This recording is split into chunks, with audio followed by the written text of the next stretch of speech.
There are lots of kids out there in need of love, whether someone can't have kids of their own or want to help out someone in need. Every year, about 100,000 kids are adopted into loving families. Half of those come from foster care. In recent years, adoption numbers have been going down for a variety of factors, including the economy and the COVID pandemic.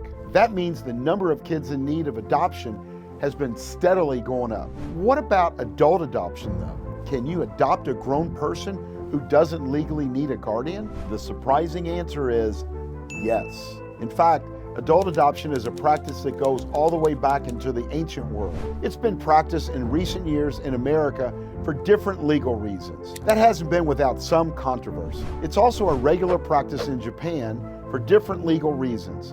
So today, we're going to take a dive into the unusual world of adult adoptions. To start with, let's go all the way back to the beginning. That takes us to the ancient Rome, where adult adoption wasn't just accepted, it was a way of life. Rome, along with Egypt and China, was one of history's first successful long-term political entities. That means they had laws, organized cities, bureaucracies, corporations, and most of the other trappings of what we would consider modern life. That included a contemporary understanding of wealth, including businesses, real estate, personal property, and family money. Despite being technologically and medically advanced for the time, Rome still had a high infant mortality rate. 25% of babies died before they reached their first birthday, and 50% died before they turned 10. This is why, if a Roman woman had multiple children, she was eligible to receive state subsidies. They wanted to reward citizens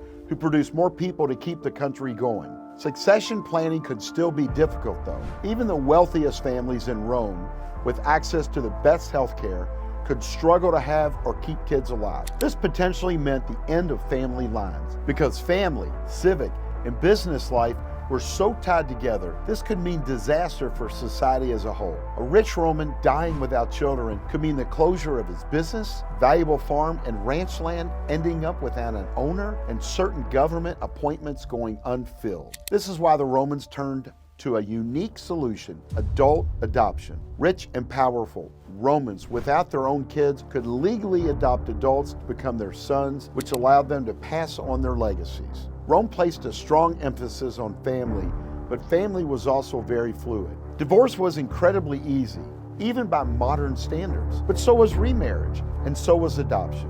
Romans didn't consider it an injury to their pride if their adopted heirs weren't biologically related to them. In its own way, it was kind of showing off if you adopted someone who wasn't related to you. That's because it showed you were wealthy and influential enough to need to adopt someone. In many cases, families would adopt close relatives. For example, Julius Caesar's adopted his great-nephew, Octavian, as his son. Octavian's status as Caesar's adopted son would allow him to go on to become Augustus, the first Roman emperor. Because many emperors' own children didn't live to adulthood, adult adoption became a popular way of securing imperial succession. Augustus adopted Tiberius, his stepson from his wife's first marriage, as his son and heir. Later, Tiberius adopted his own great-nephew, Caligula, as his heir.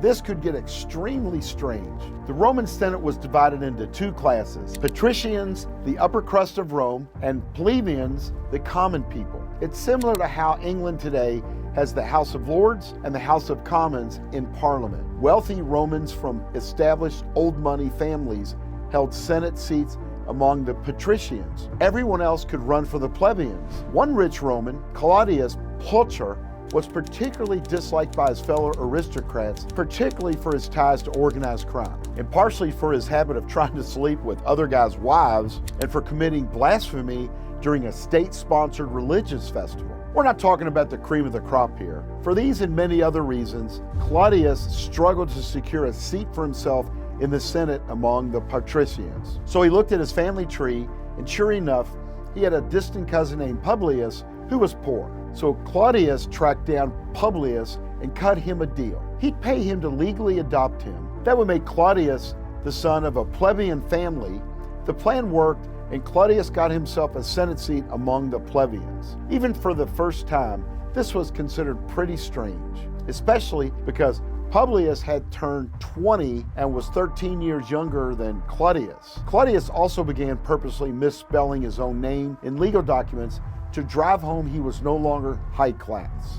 Claudius eventually got himself killed in a gang skirmish with the henchmen of another senator who also had ties to organized crime, so this isn't exactly a story with a happy ending. Well, unless you were one of many Romans Claudius crossed in his career, still it's noteworthy as one of the history's earliest examples of the unusual nature of adult adoption. For another example, let's travel outside the Mediterranean to the land of the rising sun. Many Japanese scholars have pointed out parallels in Japanese society and the Roman Empire. Adult adoption is one of those areas where the cultures overlap. In Japan, adult adoption is called mukoyoshi. Like the Roman Empire, mukoyoshi is primarily used to keep powerful family lines alive and thriving. In fact, mukoyoshi internally means son-in-law adoption. This practice is usually used by wealthy and powerful Japanese families who only have daughters. Japan is still a very patriarchal society, and most inheritance still goes to sons. For families who only have daughters, the hope is they'll marry men worthy of carrying on the family name.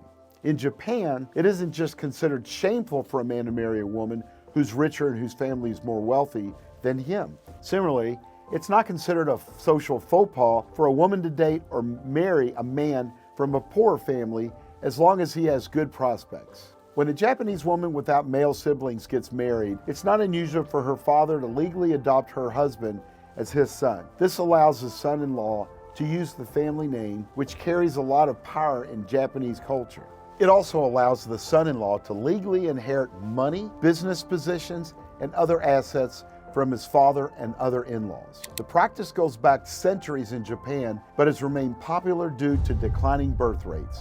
In fact, the practice has even expanded to include Japanese women marrying non-Japanese men. While it used to be something of a scandal to bring outsiders into a powerful Japanese family, low birth rates have had to make many people reconsider their position. Today, some of the most notable Japanese businesses in the world, including Toyota and Nintendo, have kept themselves alive through this adult adoption. Now, what about America? America culture places a lot of emphasis on individuality, personal freedom, and upward social mobility. You don't need to come from a powerful family to establish your own fortune. While some family names carry some weight, America is a place where anyone can succeed. This means we haven't tended to place a lot of emphasis on businesses and other empires having to stay within families. So adult adoption has never really caught on here for the reasons it has in other parts of the world. Still, it's been an option. In 1851, Massachusetts passed America's first adoption laws, followed by an 1853 Vermont law that allowed for adult adoption.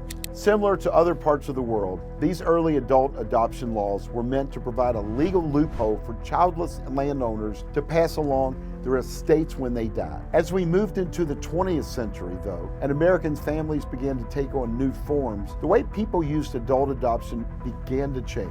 In blended families, a step-parent often can't legally adopt a child whose biological parents are both still alive. In the long run, this could potentially lead to legal issues involving things like inheritance. So, in the 20th century, it became a workaround for step-parents to wait until their stepchildren were over the age of 18 and then adopt them. Because the stepchild is now over 18, they no longer require parental consent to be adopted.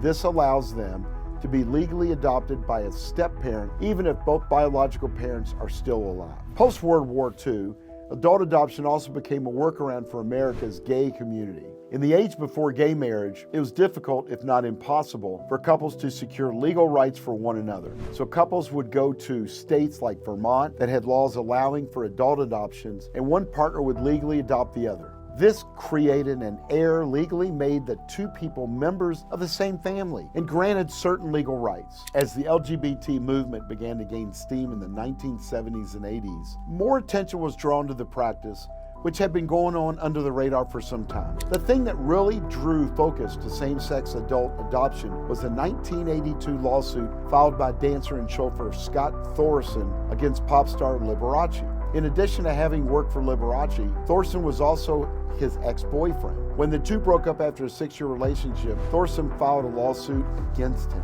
Thorson claimed that Liberace had reneged on a promise to legally adopt him as his son in lieu of their being able to get married as a same-sex couple. Liberace was still closeted at the time and denied everything in the lawsuit.